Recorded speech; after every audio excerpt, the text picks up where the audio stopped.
네, 하나님 말씀은 출애굽기 20장 4절에서 6절입니다. 네, 같이 읽으시겠습니다. 너를 위하여 새긴 우상을 만들지 말고 또 이로 하늘에 있는 것이나 아래로 땅에 있는 것이나 땅 아래 물속에 있는 것의 어떤 형상도 만들지 말며 그것들에게 절하지 말며 그것들을 섬기지 말라. 나 네 하나님 여호와는 질투하는 하나님인즉 나를 미워하는 자의 죄를 갚되 아버지로부터 아들에게로 3, 4대까지 이르게 하거니와 나를 사랑하고 내 계명을 지키는 자에게는 1000대까지 은혜를 베푸느니라.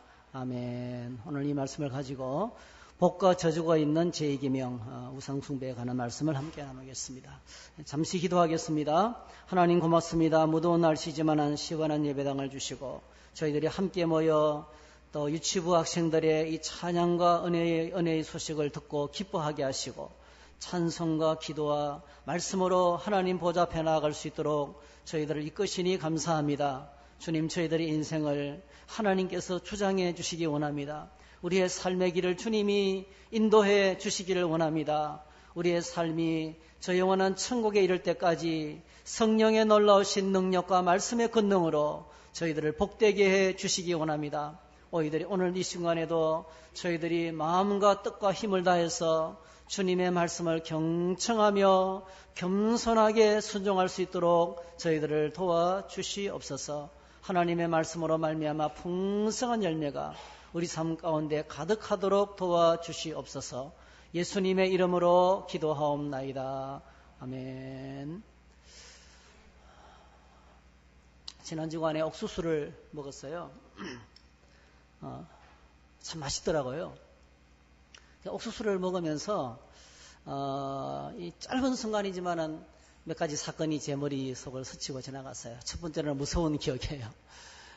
군에 입대하는 그날에 이 소대장님이 이 군대 모자를 팍 눌러서 눈만 내놓고 그 날카롭고 무서운 목소리로 우리를 향해서 음포를 놨습니다. 우리는 데모하다가 들어간 세대이기 때문에 아주 전 녀석들 들어오면 완전히 그냥 잡아라 이렇게 된 거예요. 그래서 그때 했던 말 중에 하나가 너네들 정신 차리지 않으면 이빨을 옥수수 뽑듯이 뽑아버리겠다. 그때는 그 욕설까지 섞였어. 그 말이 옥수수를 먹으면서 그 말이 이제 그 상처가 스치고 지나가는 거예요. 지금도 생각하면 약간 이렇게 더위가 가실 정도로 소름 돋는 독설이었어요. 근데 또 하나는 옥수수는 여러분 사람 이빨처럼 생겼잖아요. 옥수수를 먹으면서 이빨 같다는 생각을 하게 된 거예요. 이빨처럼 생겼구나. 근데 이걸 먹으면 여러분 이 식감이요 톡톡 터지면서 맛있어요. 쫄깃쫄깃하고 터지면서 맛있고 그리고 완전 건강식품이죠. 섬유질이 많은 적당하게 탄수화물도 있고 이렇게 섬유질이 있어서 소화도 잘 시켜주고 아주 건강식품이에요. 그래서 여러분 밥을 해 드실 때 옥수수 알갱이를 이렇게 뽑아서 밥에다가 넣어서 같이 섞어 드시면 아주 맛있습니다.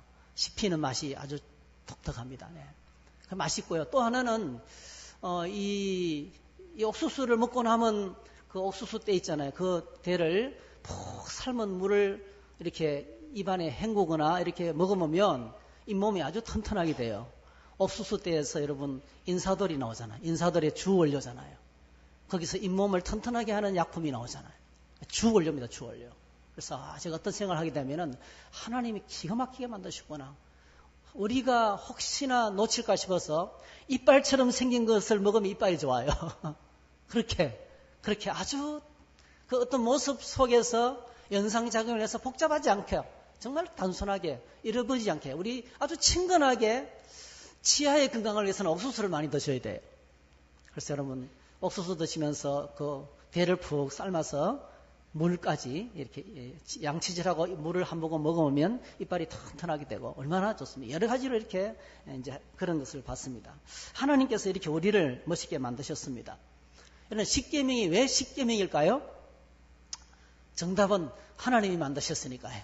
하나님께서 만드셨으니까 십계명이에요. 거꾸로 사람이 만들었다면 복잡한 인간이 계명을 만들었다면 수만 가지를 만들었을 거예요. 오늘도 여러분 사람들은 끝없이 계속해서 국회에서 엄청나게 많은 법을 만들고 있어요. 왜? 법이 죄를 못 따라갑니다.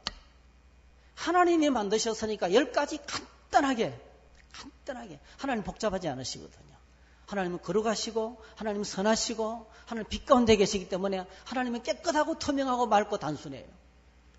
인간을 그렇게 하나님께서 단순하게 만들었는데 죄인이 타락하면서 복잡하게 된 거예요. 그때부터 막 이런 생각 저런 생각 또 이런 생각 저런 생각이 내 안에 두 가지 성각의 생각이 막 교차하면서 갈등이 찾아오고 이렇게 됩니다.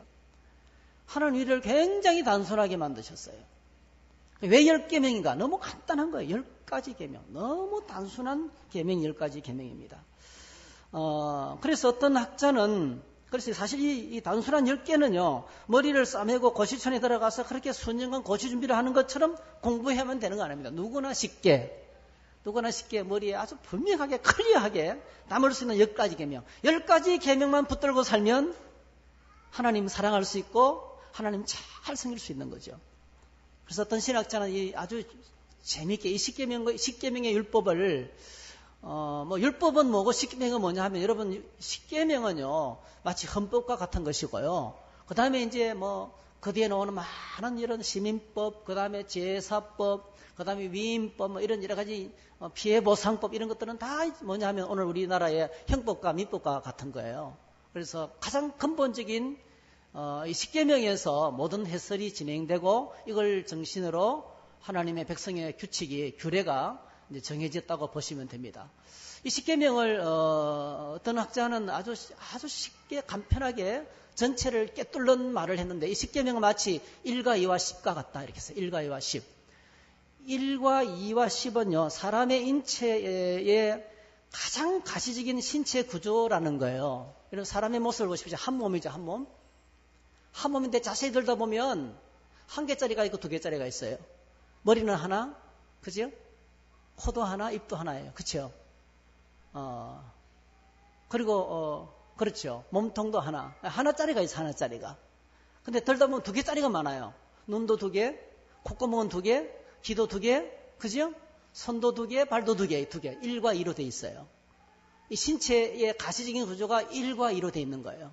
그리고 더 자세히 들다 보면 맨 끝에는 뭐가 있습니까? 손가락 10개, 발가락 10개 이렇게 되는 거죠. 10계명도 똑같다는 거예요. 10계명도. 1은 뭡니까? 1은 바로 뭐죠? 율법은 하나예요. 하나님 백성들을 위해서 주신 우리의 행복을 위해서 주신 법칙이에요. 삶의 질서입니다. 하나입니다. 하나. 한 분 하나님께서 주신 한 말씀이에요. 이 말씀을 한마디로 딱 요약하면 뭐죠? 사랑이에요. 사랑. 그렇죠? 사랑. 하나님 사랑, 이웃 사랑인데 사랑이에요. 그리고 10계명은 두 돌판으로 돼요. 두 돌판에 기록이 됐어요. 전반부는 1계명에서부터 4계명까지는 하나님과 관련된 인간의 행복. 우리가 행복하기 위해서 반드시 관계가 좋아야 됩니다. 여러분 행복하기 위해서는 절대로 홀로 행복할 수가 없어요. 관계 속에서 행복할 수 있는데 우리가 행복할 수 있는 세 가지 관계가 있어요. 첫 번째로는 하나님과의 관계예요. 두 번째는 사람들과의 관계예요. 세 번째는 우리를 둘러싼 환경과의 관계예요. 친환경적으로 살아야 돼요. 아무리 우리가 가진 것이 많고 떵떵거리면서 살아도요. 나를 둘러싼 환경이 황폐되고 미세먼지가 날마다 날아오고 마실 물이 없고 이렇게 환경이 파괴되면 인간은 결코 행복할 수가 없거든요. 그래서 오늘 저와 여러분들이 다 하나님의 은혜와 축복으로 행복해지기를 축복합니다. 저 푸른 초원 위에 그런 같은 집을 짓고 그렇게 사시기를 바랍니다. 친환경적으로.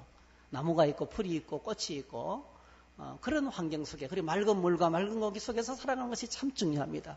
근데 우리 인간이 얼마나 어리석으냐 하면 이런 환경을 계속 파괴하는 거예요. 계속 돈 때문에 그 먹고 사는 것 때문에 욕심 때문에 끝없이 파괴하면서 오염시키고 하늘의 구멍을 뚫고 이 지구를 엉망으로 만들고 있어요. 그래서 우리가 믿음을 가진 저와 여러분들은 환경을 이제 깨끗하게 하기 위해서 쓰레기 배출도 줄이고 분리수거하고 세제도 작게 사용하고 어쨌든 간에 이 환경을 이제 에너지도 절약하고 너무 에어컨을 빵빵하게 틀고 지내면 좋은 것처럼 보이지만 몸이 엉망이 돼요. 그래서 적당한 온도 28도 저는 목욕실에 28, 어제는 29도 맞춰놓고 지냈어요. 너무 추우니까 이게 나중에는 몸이 이상해지더라고요.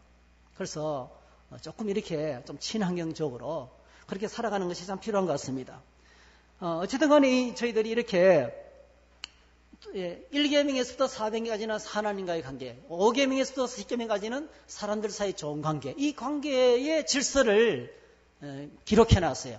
그리고 자세히 들다 보면 뭐죠?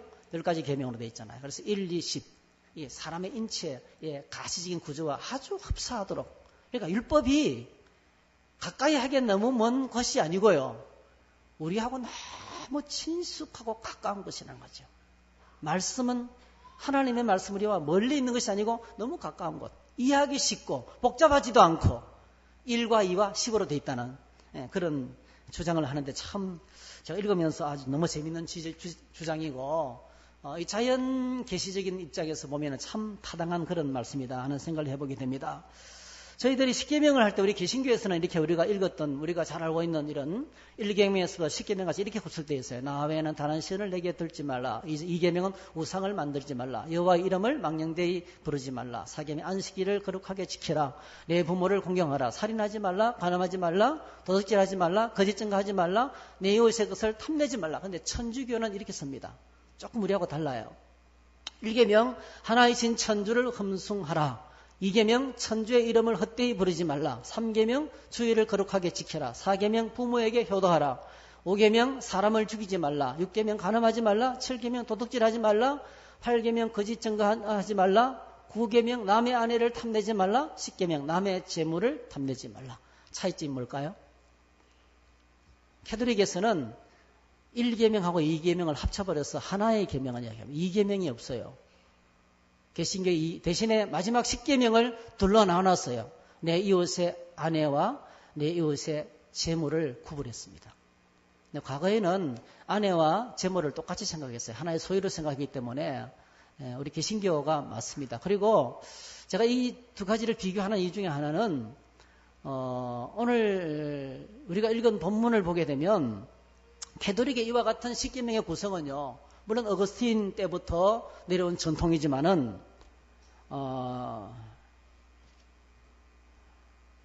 이 계명의 무게를 확 훼손하는, 그러니까 이 계명의 강조점을 엄청나게 훼손하는 접근 방식이에요. 오늘 저희들이 이 계명을 읽으면 하나님이 얼마나 이 계명을 강조하는지를 알아야 됩니다. 다른 계명하고 달라요. 다른 계명하고 아예 접근 태도가 다릅니다. 1계명에서부터 10계명까지 이렇게 많은 구절을 할애하고 상세하게 설명하고 저주와 복을 함께 담겨있는 계명은 2계명밖에 없어요. 근데 이렇게 중요한 계명을 구교에서는 빼버렸어요. 그리고 그 세계 속으로 들어가면 온통 우상으로 가득 찹니다. 눈에 보이는 것들로 가득 만들어놨습니다. 이걸 빼버리고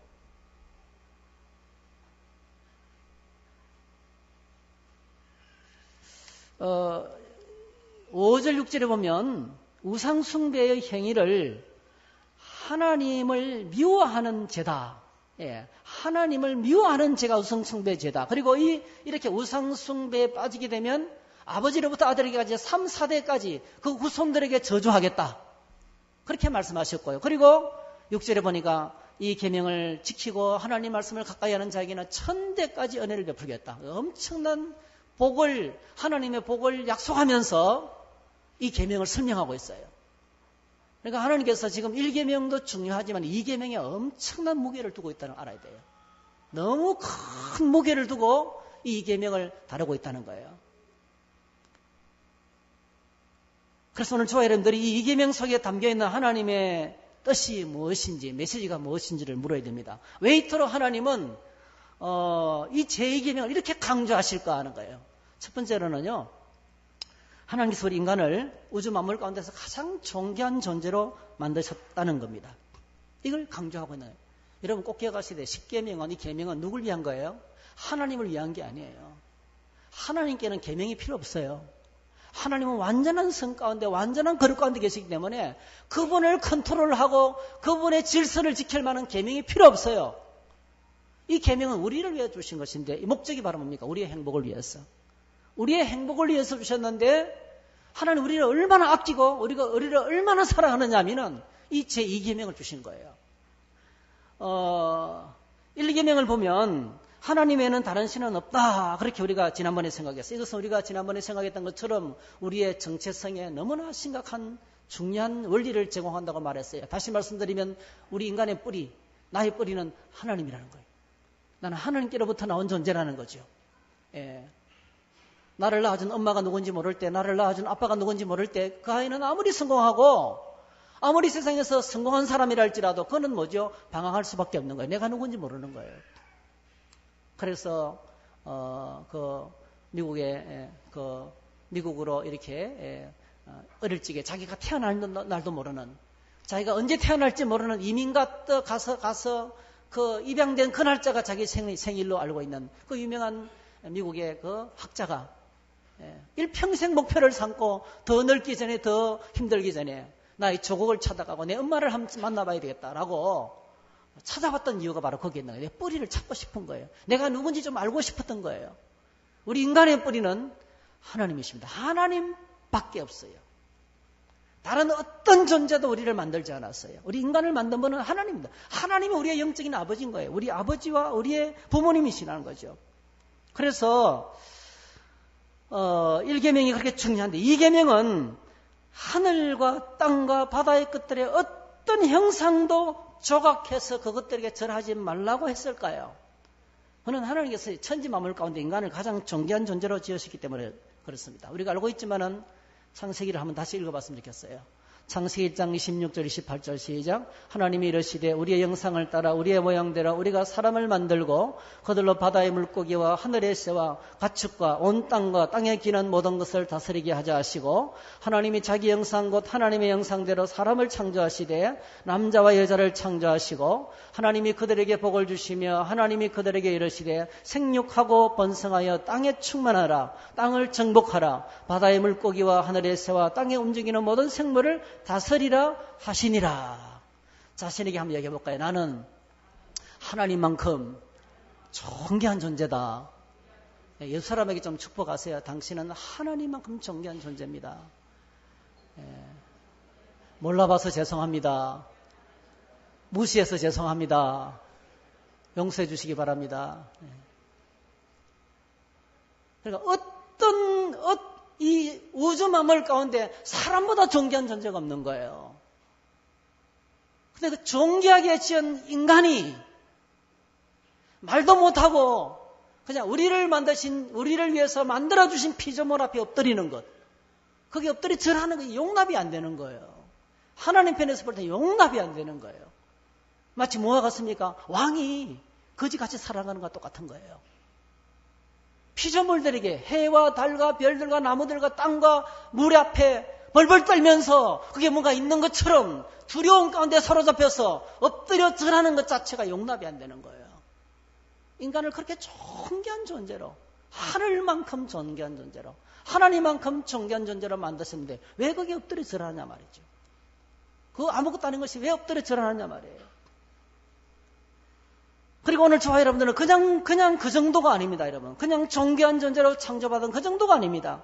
지금 이 말씀을 듣는 이스라엘 백성들을 비롯해서 우리는 어떤 사람들입니까? 10가지 재앙을 통과하고 전 애굽의 짐승의 맛배와 마다들이 죽임을 당하고 어린 양의 엄청난 희생이라는 값으로 계산할 수 없는,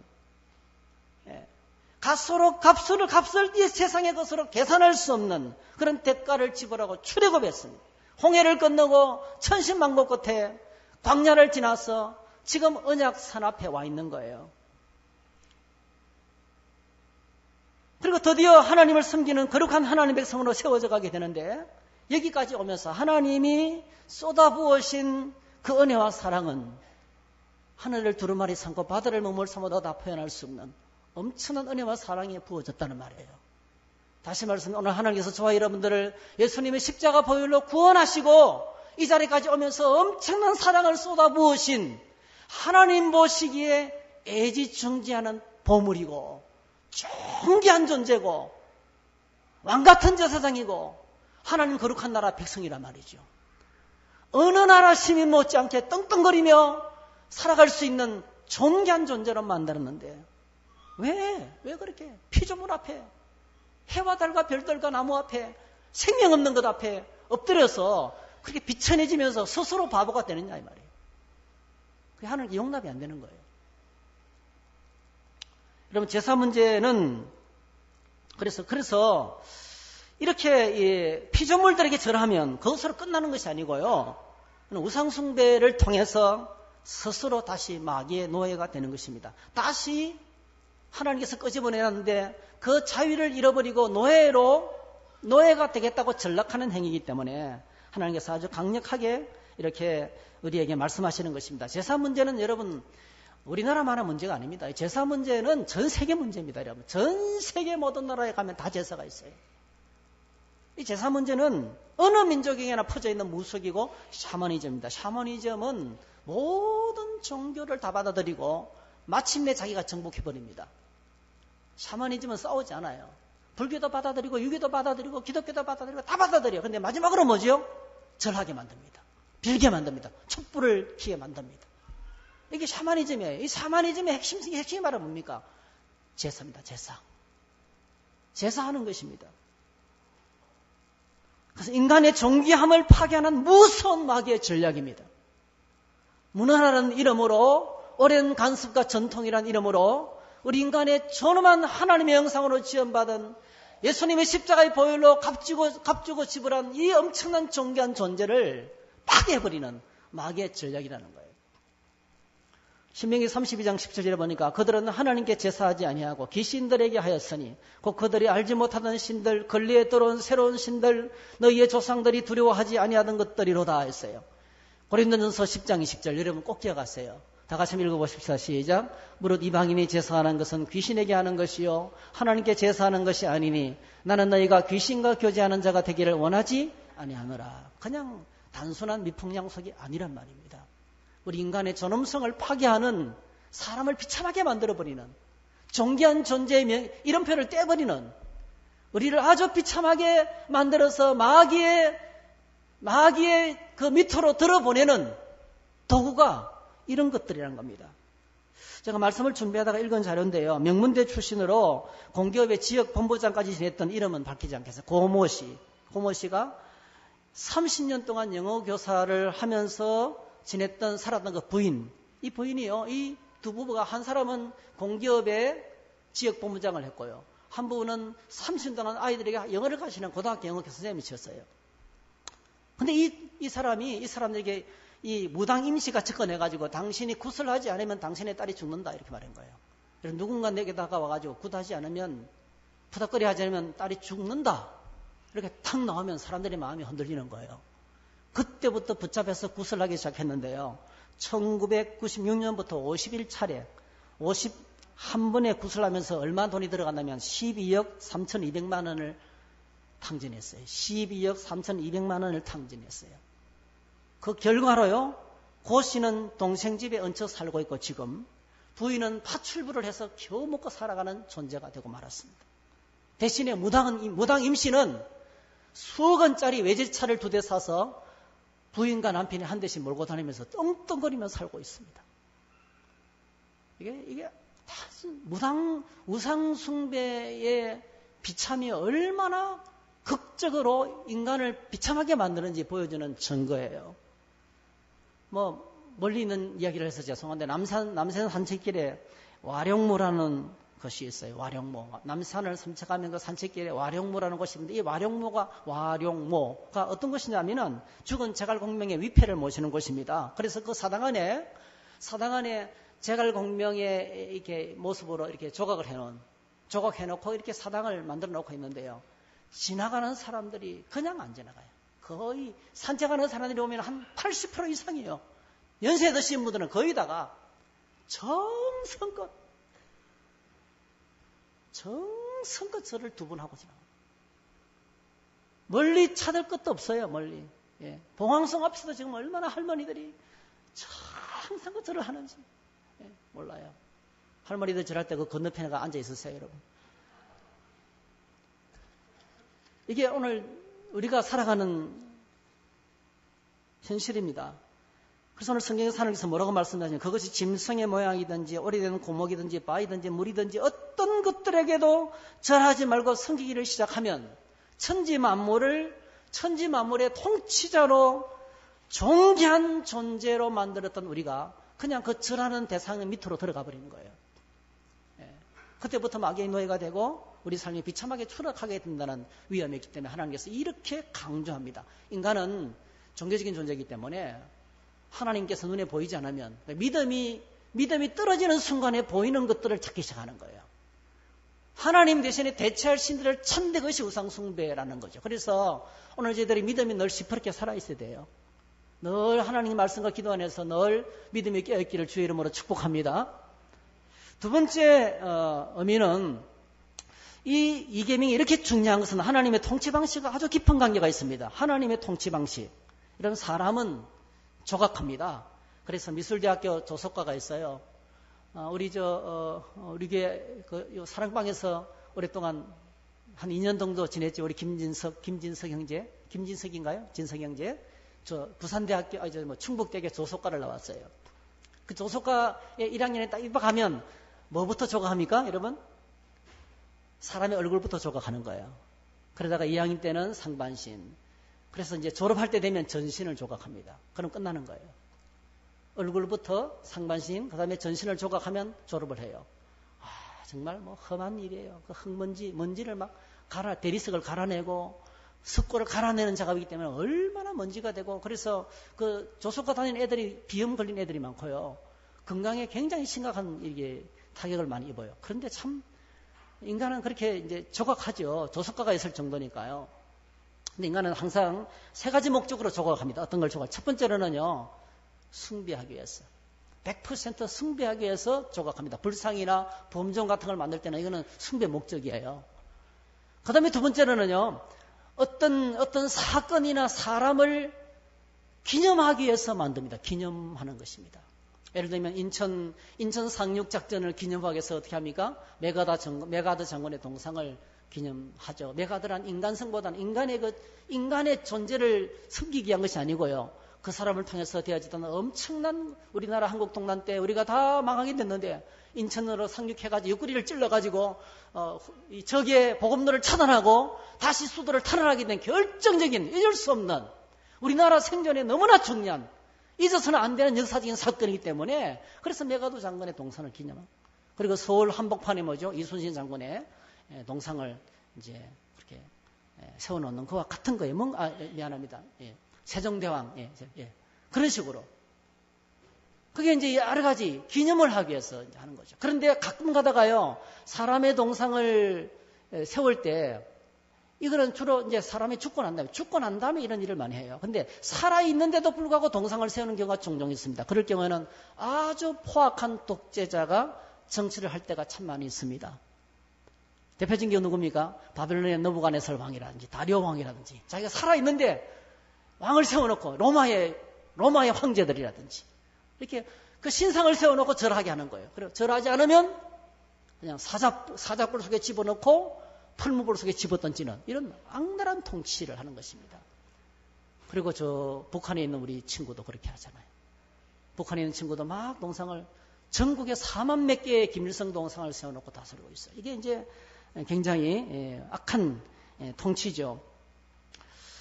그 다음에 이제 세 번째는 순수 예술입니다. 순수적인 예술적인 동기로 이제 도각하죠.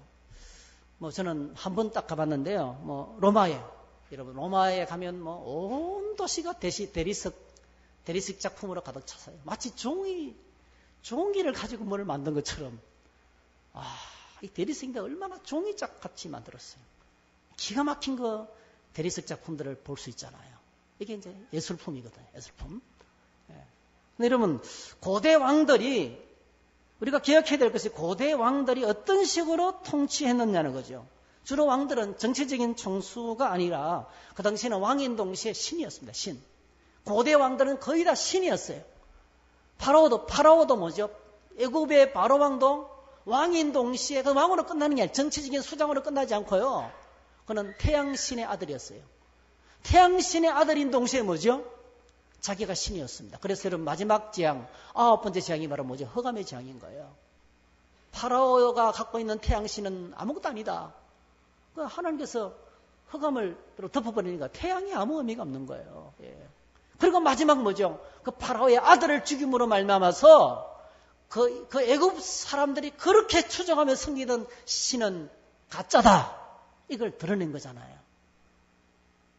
그러니까 항상 뭐죠? 자신과 자신을 십자가에서 자신을 섬기게 하는 것입니다. 왜 이렇게 로마의 황제들도 마찬가지고 바벨론의 느부갓네살도 그렇고 여러 가지 이런 전국 방방곡곡에 자신의 동상을 세우고 북한의 김일성이도 이렇게 전국 방방곡곡에 4만 개 이상을 동상을 세우는 목적이 바로 뭡니까? 딱 한 가지죠. 임금들은, 통치자들은 그냥 단순하게 정치적인 권력만 행사하는 통치자가 되기를 원하지 않습니다. 그들은 우리의 마음까지 빼앗아서 가기를 원하는 거예요. 그래서 그들은 때때로 대중문화를 참 많이 이용합니다. 문학이나 시나 그 다음에 영화나 그 다음에 음악이나 이런 것들을 통해 가지고 사람들의 마음이 의식화되고 바뀌어져서 이 정권에 열광하도록 만드는 거예요. 이게 통치자들이 원하는 겁니다. 그냥 단순한 통치자가 아니고요. 자신에게 열광하는 백성들을 원하는 거예요. 이걸 사실 누가 원하는 겁니까?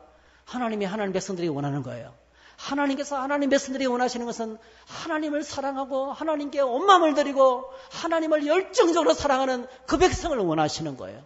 근데 통치자들이 하나님께로 가는 영광이 싫고 자기가 그런 영광을 받고 싶은 겁니다. 그래서 모든 걸 동원하는데 그 중에 하나가 조각품이에요. 신상을 세워놓고 절하게 만드는 거예요. 그래서 그들의 마음까지 뺏어가기를 원합니다. 마음까지 뺏어가기를 원하는 거예요. 이것이 우상숭배를 통해서 통치하시는 옛날 고대 왕들의 통치 방식이었습니다. 이렇게 하는 이유는 바로 뭡니까? 이렇게 이 통치자들이 과거의 임금들이 이렇게 자기가 다스리는 땅에 계속 자기 모습의 신상을 세우는 이유는 딱 한 가지예요. 그것은 그가 그곳에 늘 있을 수 없기 때문에 그렇습니다. 항상 그들 가운데 있지 않지만은 그들의 마음을 지배하고 싶어서 그렇습니다. 마치 들판에 세우는 허수아 배하고 똑같아요. 농부가 이제 곡식이 지금 배가 익어가고 있잖아요. 그러면 이게 새들이 와서 막 쪼아먹어버리고요.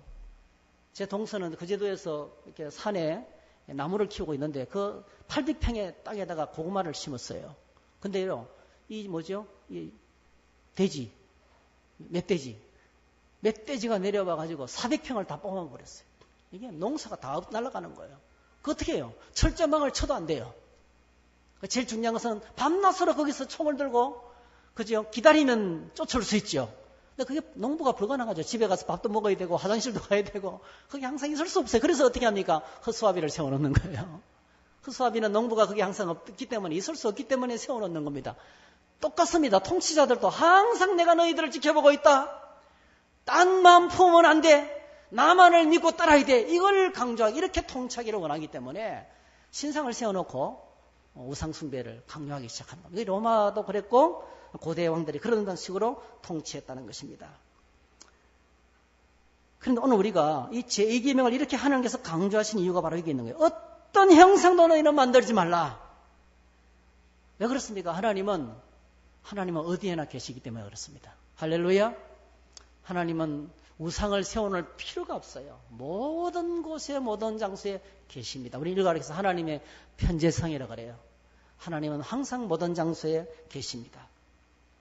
하나님 몰래 어떤 일도 일어날 수가 없어요. 참새 한 마리도 하나님께서 그 수를 세고 계십니다. 우리의 머리털까지도 다 헤아리고 계십니다. 우리는 머리가 몇 개 빠지는지 몰라요. 하나님도 알고 계신다는 거예요. 하나님이 모르시는 것은 하나도 없다는 거예요. 하나님은 전부를 다 알고 계시고 어느 우주 만물 가운데 충만하신 분이라고 소개하고 있습니다. 제가 아주 힘을 얻는 시편 139편이에요. 여호와여 주께서 나를 살펴보셨으므로 나를 아시나이다. 주께서 내가 앉고 일었음을 아시고 멀리서 나의 생각을 밝히 하시오며 나의 모든 길과 내가 눕는 것을 살펴보셨으므로 나의 모든 행위를 익히 하시오니 여호와여 내 혀의 말을 알지 못하시는 것이 하나도 없으시니다. 주께서 나의 앞뒤를 둘러사시고 내게 안수하셨나이다. 이 지식이 내게 너무 귀하니 높아서 내가 능히 미치지 못하나이다. 내가 주의 영을 떠나 어디로 가며 주의 앞에서 어디로 피하리까. 내가 하늘에 올라갈지라도 거기 계시며 수월이 내 자리를 펼지라도 거기 계시니이다. 내가 새벽 날개를 치며 바다 끝에 가서 거주할지라도 거기서 주의 손이 나를 인도하시며 주의 오른손이 나를 붙드시리이다. 할렐루야. 하나님 모든 장소에 계시고 모든 것을 보시고 모든 것을 알고 계십니다. 그러므로 우리가 주님을 바라보고 믿음으로 살면 그것으로 오케이입니다. 할렐루야. 그것으로 오케이입니다. 얼마나 많은 사람들이 나를 알아주지 않는 것 때문에 시험 들고 힘들고 어려운지 몰라요. 하나님은 전부 다 알고 계신다는 거죠. 모든 장소에 계시고 모든 곳에 계십니다. 그래서 하나님께서 그 백성을 통치하기 위해서 어떤 형상도 필요치 않습니다. 한번 따라 하실까요? 하나님은 영원히 다스리신다. 할렐루야. 모든 세계 만물을 영원히 변함없이 통치하시고 다스리시는데 형상이 필요 없습니다. 모든 곳에 계시기 때문에. 그래서 이것이 핸델의 유명한 주제가 가사죠. 또 주님이 왕노릇 하시리로다. 그가 왕노릇 하시리로다. 핸델의 메시아의 가장 큰 주제, 주님이 왕이시라는 거죠. 영원히 다스리신다는 거죠. 이걸 한번 부르고 싶어요.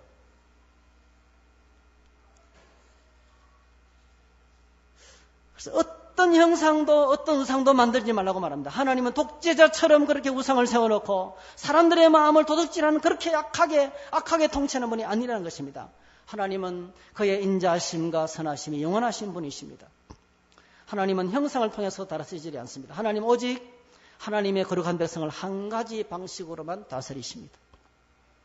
그것이 뭘까요? 하나님 꼭 한 가지 방식으로 다스리십니다. 참 중요한 거예요. 같이 한번 읽어보십시다. 시작. 그것들에게 절하지 말며 그것들을 섬기지 말라. 나 안에 하나님 여호와는 질투하는 하나님인즉 나를 미워하는 자의 죄를 갚되 아버지로부터 아들에게로 3, 4대까지 이르게 하거니와 나를 사랑하고 내 계명을 지키는 자에게는 1000대까지 은혜를 베푸느니라 했어요. 하나님은 오직 말씀으로 다스리시는 분이십니다. 나를 사랑하고 내 계명을 지키는 자에게, 나를 사랑하고 내 계명을 지키는 자에게 1000대까지 은혜를 베푼다는 거예요. 대신에 우상을 숭배하며 하나님을 미워하는 자는 그의 죄가 3, 4대까지 이어진다는 거죠. 이거는요, 하나님께서 진노를 해가지고 저주를 퍼부어서 죄가 되는 것이 아니고요. 꼭기어가시되 하나님을 떠나는 것 자체가 죄입니다. 그때부터 하나님께서 버려두시는 거예요. 버려두시는 것입니다. 신자들은 항상 두 가지 신자예요. 하나는 하나님 어떻게 할까요? 늘 묻는 사람이 있어요. 하나님 어떻게 할까요? 필요하면 하나님 주세요 하시는 분이 있어요. 지난주에 어떤 분이 이렇게 기도하는데 이게 좀 필요한데 좀 만들어줄 수 있나요? 요청이 들어왔어요. 제가 오래전에 요청을 받았는데 시간이 없어서 만들지 못하다가 만들어 드렸어요. 기도 의자를 만들어 드렸어요. 제가 뭘 느꼈냐면은 오늘 저와 여러분들이 하나님 보좌 앞에 나가지고 하나님 이것 주세요. 저것 주세요. 이게 필요합니다. 저게 필요합니다. 어떻게 할까요? 이렇게 적극적으로 귀를 기울이며 하나님 보좌 앞에 나가는 그 백성들을 하나님은 다스리십니다. 그런데 이거 내가 할 거예요, 하나님. 필요 없어요. 제가 알아서 할 거예요. 하나님 절대로 그런 사람들에게 억지로 있잖아요. 야, 그러면 안 돼. 이러지 않아요. 그래, 네가 해봐라. 우리 혼자 하도록 내버려 두십니다. 그게 심판이에요. 내버려 두십니다. 그 목회도 그렇더라고요. 어떤 분은 저기 와가지고 늘 물어요. 이거 어떻게 할까요? 저렇게 할까요? 어떻게 할까요? 집사님 알아서 하세요. 어떻게 할까요? 저렇게 할까요? 이렇게 하면 좋겠는데 저렇게 하면 좋겠는데 늘 의논해요. 어떤 분들은 자기 마음대로 혼자서 마음대로 해버려요. 저는 마음대로 하는 사람을 타치할 수가 없어요. 그분들에게 이렇게 하세요라고 말할 수가 없어요. 왜? 들을 준비가 전혀 안 돼 있어요. 제가 말한다고 되지도 않습니다. 그렇겠죠? 목회는, 교회는 그런 거예요. 명령체계가 아니잖아요. 보스가 아니잖아요. 안 하면 잘리고 그런 거 아니잖아요. 저희들이 하나님을 섬길 때 그렇게 섬기셔야 돼요. 귀 기울여서 어떻게 할까요? 저는 그런 분들에게는 목회할 수가 없어요. 그냥 알아서 하시도록 내버려 두는 거예요. 제가 도와줄 수 있는 방법이 전혀 없습니다. 근데 기도를 하면서, 말씀 묵상하면서, 그리고 어떤 교회를 섬기면서 어떻게 할까요? 물으면 제가 아는 대로 도와드릴 수 있어요. 제가 아는 만큼. 제가 할 수 있는 만큼은 그분은 도와줄 수 있어요. 그렇죠? 근데 요청하지 않고 알아서 하겠습니다. 너무 좋죠. 알아서 하시니까. 저는 가능하면 셀에서도 마찬가지예요. 목자들에게 목자가 부족해 좀 물으세요. 뭘 할까요? 좀 물으십시오. 식사를 할 때도 어떻게 했으면 좋을까? 팀장을 정해놓고 리더가 있으면 항상 물으세요. 어떻게 할까요? 물으세요. 물으면서 같이 의논을 맞춰서 가는 것이 좋습니다. 그래야 중복되지 않고 실수도 하지 않고 화목하게 나갈 수 있는 것입니다. 하나님께서 오늘 우리를 다스리시는데 꼭 기억하셔야 돼요.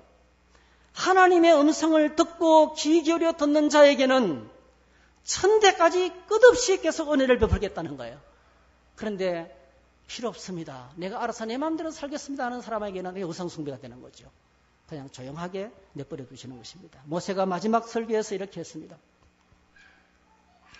그래서 우상을 숭배하는 것은 그냥 단순한 것이 아니고 말씀을 저버리는 것이고 그냥 하나님을 거역하는 것이죠.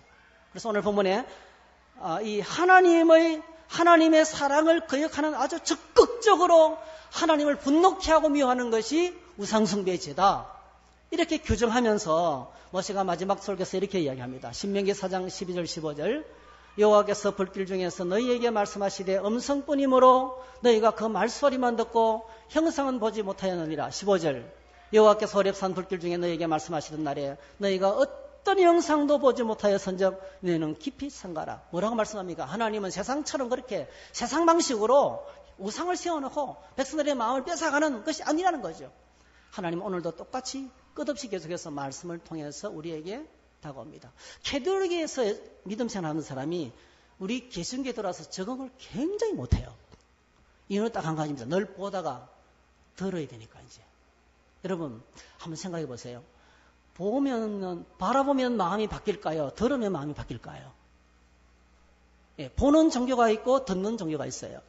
보는 종교는요 계속 뭔가를 보여줍니다. 절에 가면 무서운 형상이 딱 붙고 있어가지고 그냥 두려운 마음이 확 들면서 엎드리게 되는 거예요.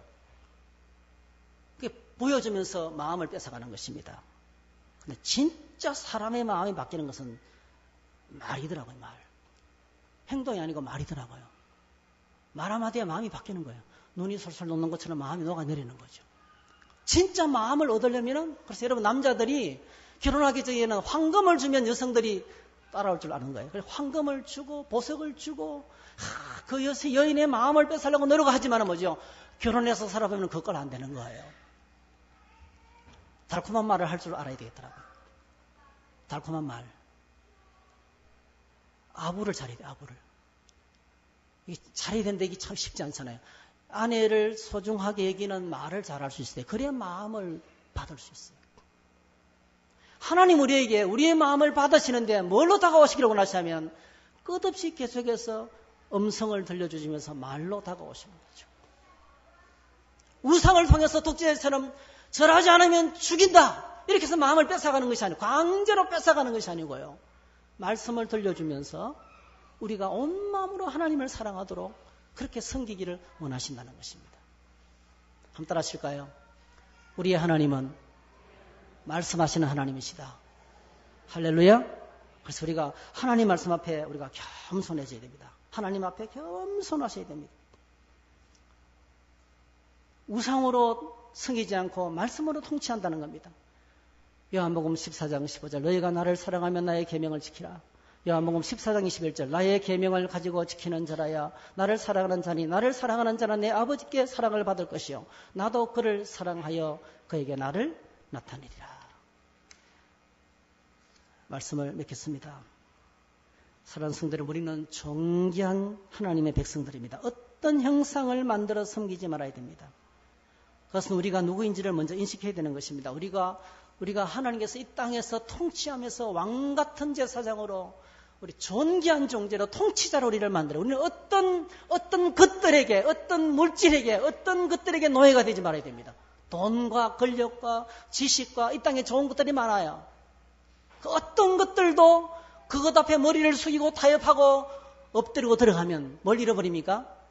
우리의 존귀함을 잃어버리고만 우리가 비참하게 세상의 노예가 되고 만다는 겁니다. 하나님은 우리를 여전히 오늘 우리에도 말씀으로 다가오십니다. 형상으로 다가오지 않고 말씀으로 다가오십니다. 그래서 자꾸 뭔가를 보려고 하지 말아야 됩니다. 여러분 자꾸 뭔가 보고 싶어 하시죠? 기적이 나타나기를 원하고, 뭔가 큰 이적이 나타나기를 원하고, 밤에 하면 꿈이라도 좋으니 환상을 예수님의 모습을 한번 보고 싶어 하고, 이렇게 뭔가 보려고 하는 거예요. 근데 하나님 그렇게 안다고 하십니다. 꼭 기억하셔야 돼요. 하나님 오늘도 여전히 우리 귀에 세미한 음성으로 다가오셔요. 계속 말씀하십니다. 그러므로 정말 이 계명의 핵심 포인트가 하나님 어떻게 그 백성을 통치하기를 원하십니까? 말씀으로 우리에게 다가와서 들려주시고 기쁘고 즐겁고 행복하게 그 말씀을 따르기를 원합니다. 주님을 사랑하는 마음으로 그분의 말씀을 듣기를 원합니다. 이렇게 말씀을 사랑하고 가까이 하고 주님을 섬길 때 오늘 저와 여러분들이 하나님의 영광스럽고 행복한 주의 백성으로 세워지고 천대까지 은혜를 받는 그런 주의 백성이 될 줄 믿습니다. 그렇게 되시기를 주의 이름으로 축복합니다. 할렐루야. 자리에 일어나셔서 함께 찬양합니다.